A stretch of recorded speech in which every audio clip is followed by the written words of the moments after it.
Salve, salve, ouvintes do Pod Jovem! Estamos de volta para mais um super papo com um tema de interesse de toda a comunidade escolar e de cada um e cada um que escuta a gente por aqui. Desde já, obrigada pela grande audiência de vocês. Olá, Júlia, bom estar aqui nessa parceria com você e com nossa convidada de hoje, professores, gestores e todo mundo. Vamos tratar agora de um tema que certamente vai deixar a galera super ligada no Pod Jovem, porque é uma questão que a maioria de nós enfrenta, se não diretamente, pelo menos conhecendo alguém que passa por isso. Então, neste Setembro Amarelo, a gente trouxe a doutora Dulcilene para fazer essa importante conversa com todos nós sobre saúde emocional dos estudantes e da juventude como um todo. Perfeito, Clara. De acordo com o Panorama da Saúde Mental do Instituto Cactus, em parceria com Atlas Intel, os jovens de 16 e 24 anos estão entre os mais afetados por problemas da chamada saúde mental no Brasil. Eles sofrem de baixa autoestima e isolamento social, sem falar nos conflitos familiares que muitas vezes pioram a situação. A doutora Dulcilene Lacerda é psicóloga, neuropsicóloga e também é esposa do nosso professor Gerson. Satisfação tê-la com a gente. Bem-vinda, doutora. Sua saudação ao nosso público ouvinte, por favor. Olá, meninas. É um prazer estar aqui, Clara e Júlia. Quero saudar também os convidados, que é os professores, gestores e todo mundo que vai estar nos ouvindo, nesse podcast, que espero que eu possa estar contribuindo e ajudando um pouquinho dentro do nosso tema saúde mental. Comunicação estudantil a serviço da comunidade escolar e de toda a sociedade. E agora vamos começar nossa conversa imperdível sobre saúde mental dos estudantes e da juventude, com a neuropsicóloga Dulcilene Lacerda. Doutora, é difícil crescer e será por isso que os adolescentes e jovens cada vez mais enfrentam problemas de saúde emocional? Júlia, a adolescência de 10 a 19 anos é um momento único que molda as pessoas para a vida adulta. Enquanto a maioria dos adolescentes tem uma boa saúde mental, múltiplas mudanças físicas, emocionais e sociais, incluindo a exposição à pobreza, o abuso ou a violência, podem tornar os adolescentes vulneráveis e às condições de saúde mental. As condições socioeconômicas e a exposição ao preconceito e à discriminação social e de gênero e a exclusão ou a ausência de serviço e do suporte de qualidade também contribuem para elevar as condições mentais e emocionais do adolescente. Dulcilene, muitos estudantes e adolescentes, em geral, parecem procurar refúgio na internet e no mundo virtual, quando estão passando por esses problemas emocionais e outros problemas também. Como a senhora vê esse hábito? Ajuda ou atrapalha? Clara, claro que atrapalha. No mundo digital, atrai o jovem que se sente sós. O adolescente garante o anonimato e afasta os receios, só que a proteção também é virtual e pode levar às doenças e distúrbios emocionais. Por outro lado, a tecnologia aproxima e traz o mundo todo para a palma da mão e nos permite conhecer diversos lugares e acessar informações com um simples clique.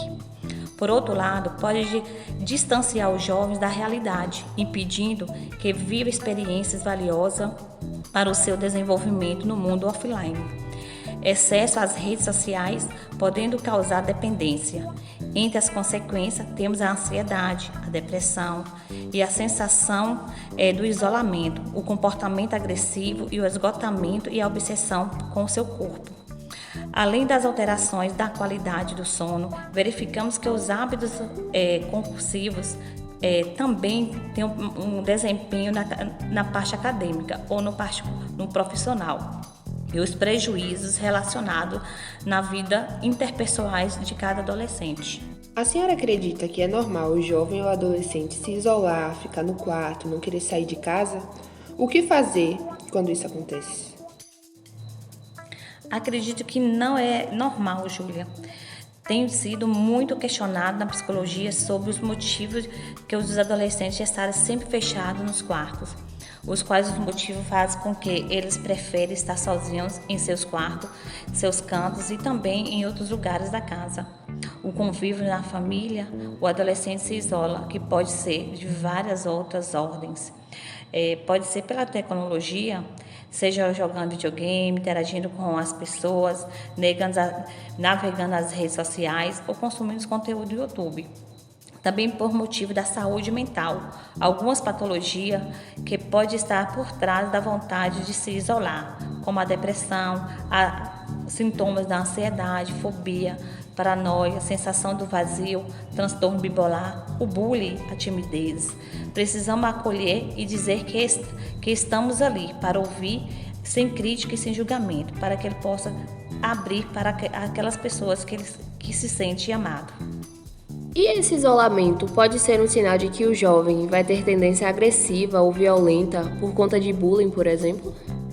O bullying traz inúmeras consequências negativas para o adolescente. Algumas delas podem ser bem graves, inclusive o baixo rendimento, o desinteresse e a evasão escolar, o comportamento agressivo e o isolamento, alterações físicas e distúrbios alimentares.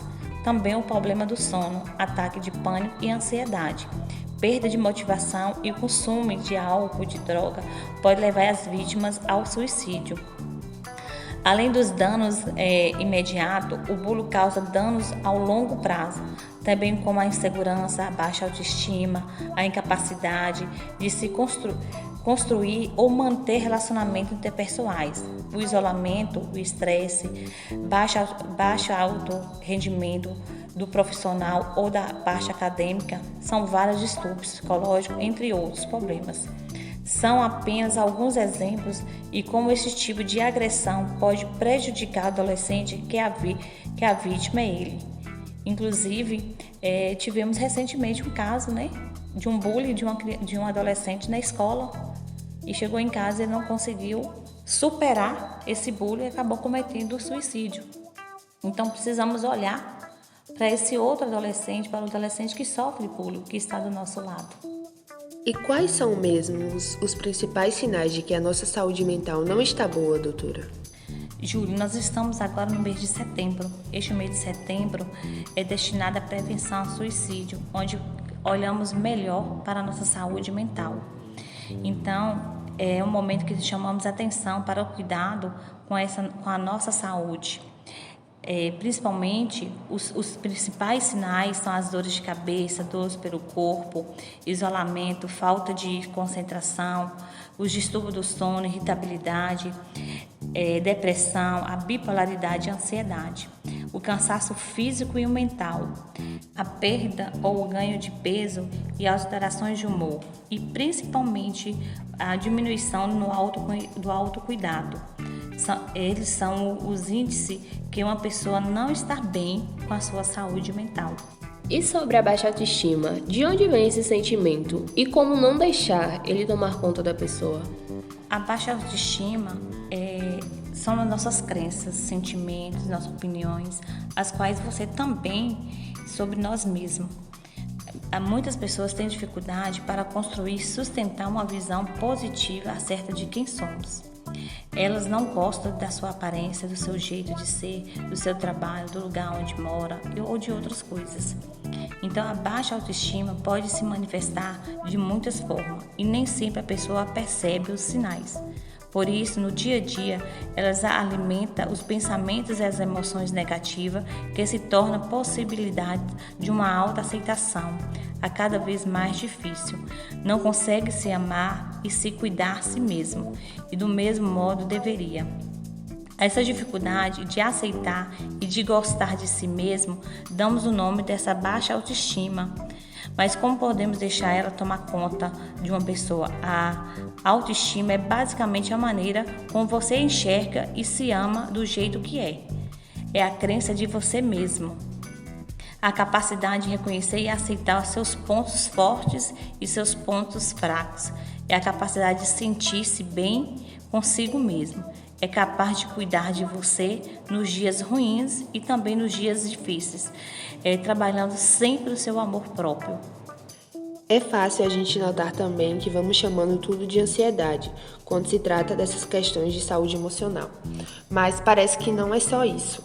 Existe a depressão mesmo e os estados de pânico que a gente vê por aí.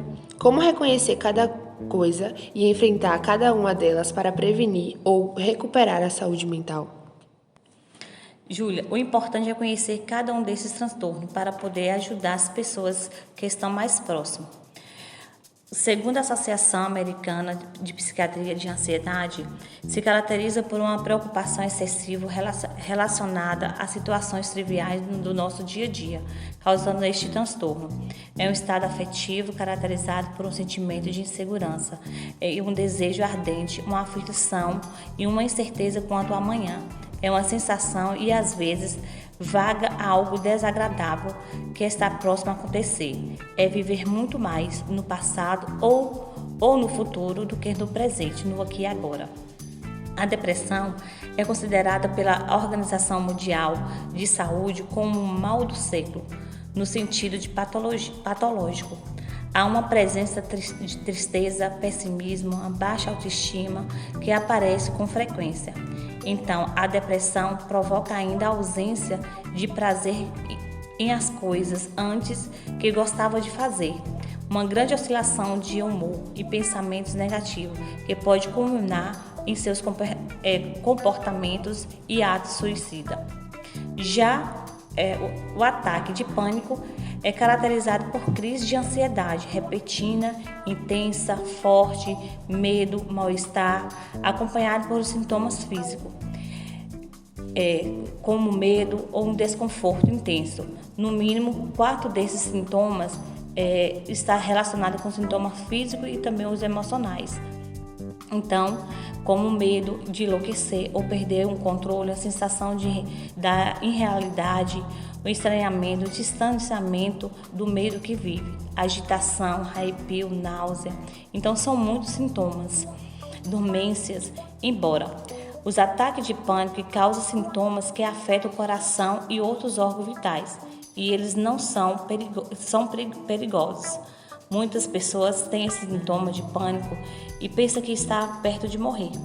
Então, a melhor forma de prevenir a ansiedade, a depressão e o pânico é cuidar da mente e do corpo, com alimentação saudável, uma boa noite de sono, prática de atividades físicas regulares, saber lidar com o estresse e compartilhar os problemas com os amigos e familiares. Outra alternativa que pode ser aliada é fazer terapia e também as práticas de algumas atividades integrativas, como um yoga, um reiki, barra de ar, meditação, atenção plena. Esses são alguns exemplos. Ajuda a prevenir a depressão, a ansiedade, também uma leitura, ter uma boa hora de prazer, ter um hobby, viajar, se divertir, viver e valorizar o presente. Essas práticas mantêm a cabeça ativa e ocupam os pensamentos positivos. Então, a ciência já comprovou que cuidar do corpo reflete na saúde mental de uma forma positiva. A senhora concorda que muitas vezes a família não atua como um porto seguro para o estudante, adolescente ou jovem, por ela também estar sem apoio, sem assistência? E o que fazer quando toda a família parece afetada por falta de saúde emocional? Sim, concordo.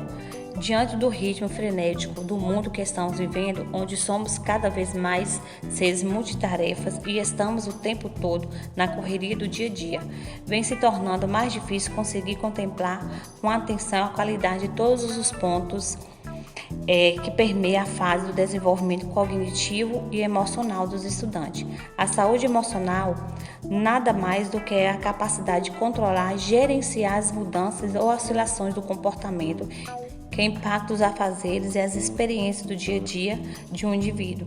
Estar saudável emocionalmente implica na aptidão para lidar com mais variados tipos de emoção, incluindo aquelas que não são agradáveis, como a raiva, o ressentimento, a angústia, a indisposição e a tristeza.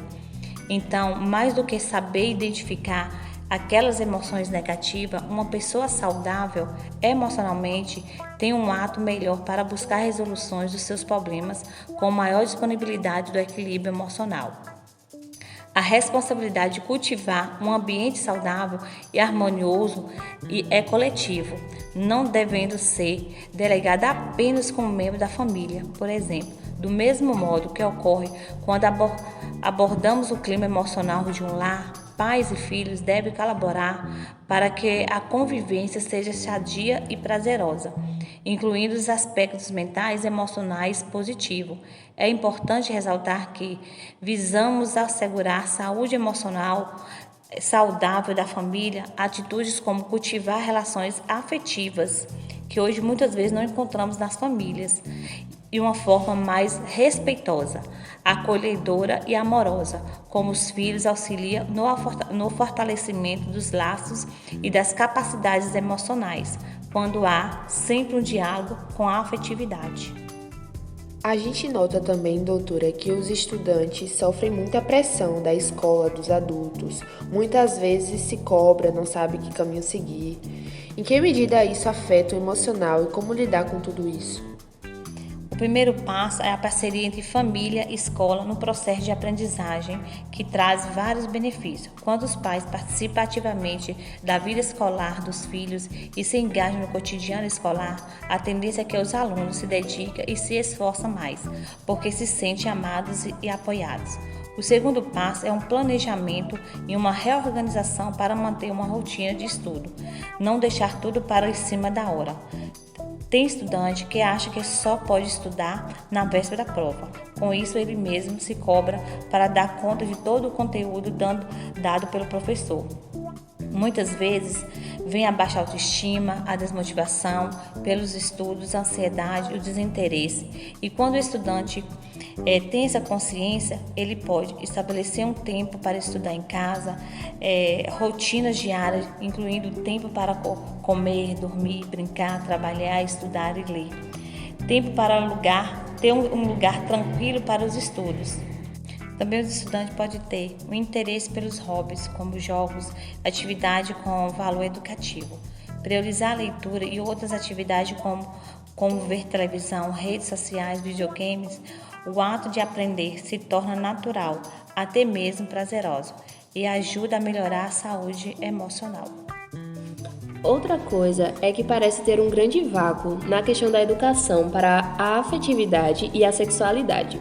Muitos adolescentes e jovens parecem sofrer bastante por problemas nessa área da vida. O que a senhora orienta para quem pode ter desenvolvido depressão, por exemplo, por conta de relacionamentos muito problemáticos ou até de solidão mesmo? Bem, a escola precisa levar profissionais capacitados para falar sobre orientação sexual, fornecer informações sobre sexualidade e reorganizar um espaço de reflexão, questionamento sobre postura, tabus, crenças e valores a respeito de relacionamentos e comportamentos sexuais. Falar de sexualidade é o mesmo que referir a algo particular e caracteriza cada indivíduo envolvendo a área do relacionamento, que tem como esses que lidam com a personalidade, a moral, o sentimento que envolve as pessoas. Por meio da afetividade, que formamos os nossos lares, ou seja, construímos vínculos e tornamos mais felizes, pois através das relações sadias, naturalmente, com equilíbrio, nossa personalidade e identidade demonstra um sujeito independente e se reconhece e aceita mutuamente, possuindo também o seu autoconhecimento e sua autoestima, e sendo livre. A juventude abre lacunas para diversas influências externas que possam mudar a forma de pensar, ser e agir, revelando essas características no comportamento desse sujeito, de vestir, aparência física e de maneira de familiarizar ou não com determinados grupos e ainda levando alguns ao total isolamento, quando não conseguimos se enturmar e sendo mais reservado. Fala-se muito que a juventude está sem referência, sem saber a quem seguir. Terminam ficando muito na internet, perdendo a capacidade de concentração, às vezes até adotando comportamentos autodestrutivos. Como podemos enfrentar esse grande desafio? A nossa primeira referência é a família, onde encontramos o apoio e o acolhimento para o desenvolvimento pessoal e social. A juventude precisa de espaço seguro para se desenvolver e, por isso, nessa fase da vida são fundamentais os espaços de afeto, como o ambiente familiar e o escolar. Os comportamentos autodestrutivos na adolescência são desencadeados por eventos dinâmicos sociais que lhe deprecia e invadam a importância do seu código social e o cultural, desqualificando suas experiências vividas. O sofrimento e a raiva acumulada gera condutas e pensamentos que tentam subestimar as suas próprias potenciais. Esses comportamentos se manifestam de várias formas, desvalorizando o corpo físico em relação inadequada com a comida e o excesso ou falta de isolamento, como cortes como os laços afetivos. Por isso é que é de grande importância trabalhar na escola a saúde emocional para que os estudantes aprendam a lidar com as suas emoções e sentimentos. Hoje conversamos aqui no Pod Jovem com a doutora Dulcilene Lacerda, neuropsicóloga, sobre saúde emocional dos estudantes e da juventude. Queremos agradecer a você que nos escutou, ao professor Cristiano pelo apoio técnico, a coordenação e gestão do Colégio Maria da Guimar e a nossa convidada, doutora Dulcilene. Muito obrigada, em nome do nosso público, colegas, estudantes e todo mundo. Gratidão, meninas, Clara e Júlia, e também Cristiano, por ter me acolhido aqui para trazer esse tema que é tão importante, falando sobre a saúde mental e a saúde emocional dos nossos adolescentes, da juventude, dentro do contexto escolar. Quero agradecer também pelo convite, a coordenação da escola, os gestores, por ter me convidado de estar aqui para debater e falar um pouquinho dessa importância da saúde mental dos nossos adolescentes. É isso aí, vamos ficando por aqui com o episódio de hoje do Pod Jovem, que é feito em parceria entre o Colégio Maria da Guimar de Miranda, TI, e o Ponto de Leitura. Em breve, voltamos com novidades, agora que o nosso colégio vai abrir uma agência de notícias, agregando iniciativas da comunicação com o DAG News e outras também. Acreditamos que na parceria de toda a comunidade escolar para melhorar a saúde e o desempenho de todos os estudantes. Beijos e abraços e até o próximo episódio.